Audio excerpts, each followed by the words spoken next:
Ukraine യുദ്ധം അനന്തമായി നീളുന്നതിനിടെ American ചേരിക്കെതിരെയും ശക്തമായ കടന്നാക്രമണത്തിന് റഷ്യ തുടക്കമിട്ടിരിക്കുന്നു.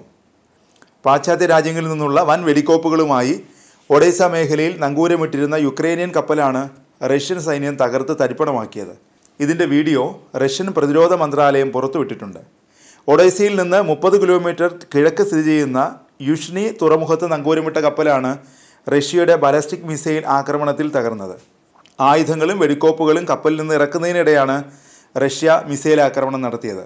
വെടിമരുന്ന് പൊട്ടിത്തെറിക്കുന്ന ദൃശ്യം യുക്രൈനെ മാത്രമല്ല അമേരിക്കയും യൂറോപ്യൻ രാജ്യങ്ങളെയും ഞെട്ടിപ്പിക്കുന്നതാണ്.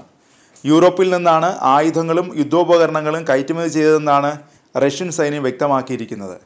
യുക്രൈൻ്റെ സ്ട്രാറ്റജിക് ഏരിയകൾ, കമാൻഡ് ആൻഡ് കൺട്രോൾ സെൻറ്ററുകൾ, എയർഫീൽഡുകൾ, പ്രതിരോധ വ്യവസായ സൗകര്യങ്ങൾ എന്നിവ ആക്രമിക്കാൻ 500 കിലോമീറ്റർ വരെ സഞ്ചരിക്കാനും 700 കിലോഗ്രാം വരെ സ്ഫോടക വസ്തുക്കൾ വഹിക്കാനും ശേഷിയുള്ള മിസൈലുകളാണ് റഷ്യ ഉപയോഗിക്കുന്നത്. ഈ മിസൈലുകൾക്ക് സെക്കൻഡിൽ 2 കിലോമീറ്ററിലധികം ഹൈപ്പർസോണിക് വേഗതയിൽ സഞ്ചരിക്കാനും കഴിയും. അമേരിക്കയും സഖ്യകക്ഷികളും നൽകുന്ന ആയുധങ്ങൾ ഉപയോഗിച്ചാണ് യുക്രൈനിൽ സൈന്യം തുടക്കം മുതൽ റഷ്യയോട് ഏറ്റുമുട്ടുന്നത്. ആയുധങ്ങൾ നൽകുന്ന നടപടിക്കെതിരെ റഷ്യ നിരന്തരം മുന്നറിയിപ്പ് നൽകിയെങ്കിലും അതൊന്നും തന്നെ അമേരിക്കൻ ചേരി മുഖവിലയ്ക്കെടുത്തിരുന്നില്ല. ഈ ഘട്ടത്തിലാണ് റഷ്യയിൽ പതിക്കുന്ന ഏത് ആയുധത്തിനും ഏത് രാജ്യങ്ങളുടെ അടയാളമുണ്ടായാലും ആ രാജ്യത്തെ ആക്രമിക്കുമെന്ന നിലപാട് റഷ്യ സ്വീകരിച്ചിരുന്നത്. ഇതോടെ റഷ്യയ്ക്കുള്ളിൽ ആക്രമണം നടത്തുന്നതിന് ചില നിയന്ത്രണങ്ങൾ യുക്രൈന് മേൽ അമേരിക്ക ഉൾപ്പെടെ കൊണ്ടുവന്നിരുന്നു. എങ്കിലും യുക്രൈനുള്ള ആയുധ വിതരണം നിർത്തിയിരുന്നില്ല.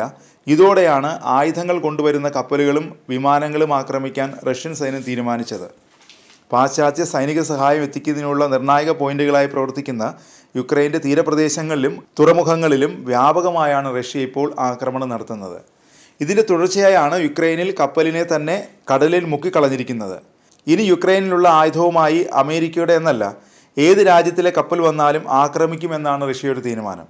നിക്കോളാവ് മേഖലയിൽ ആയുധങ്ങൾ നിറച്ചുവന്ന ഒരു ട്രെയിനും റഷ്യൻ സൈന്യം തകർത്തിട്ടുണ്ട്. റഷ്യ പഴയ സോവിയറ്റ് ബോംബുകൾ ഗ്ലൈഡ് കിറ്റുകൾ ഉപയോഗിച്ച് വ്യാപകമായി ഘടിപ്പിച്ച് ദീർഘദൂര ഗൈഡഡ് ആയുധങ്ങളായി മാറ്റുന്നുണ്ട്. ഇതും യുക്രൈൻ സൈന്യത്തിന് ഇപ്പോൾ വിനാശകരമായി മാറിയിട്ടുണ്ട്. ഇതുവരെ ഈ രീതിയിൽ നവീകരിച്ച ഏറ്റവും വലിയ വേരിയൻറ്റ് ഫാബ് 3000 മതിയായ ഉയരത്തിൽ വിന്യസിച്ചാൽ 37 മൈൽ വരെ ദൂരമുള്ള ലക്ഷ്യങ്ങൾ ഇത് വെച്ച് ആക്രമിക്കാൻ കഴിയും. അതായത് യുക്രൈൻ റഷ്യ സംഘർഷം മറ്റൊരു രൂപത്തിലേക്ക് നീങ്ങുന്നതിൻ്റെ സൂചന കൂടിയാണിത്. യുക്രൈൻ്റെ തന്ത്രപ്രധാനമായ എല്ലാ സ്ഥലങ്ങളും പിടിച്ചെടുത്ത റഷ്യൻ സൈന്യം യുക്രൈൻ സൈന്യത്തിൻ്റെ വലിയ വിഭാഗത്തെയാണ് ഇതിനകം തന്നെ കൊന്നൊടുക്കിയിരിക്കുന്നത്. ഇതിൽ യുക്രൈൻ സൈന്യത്തെ സഹായിക്കാനെത്തിയ അമേരിക്കൻ കൂലിപ്പട്ടാളങ്ങളും ഉൾപ്പെടും.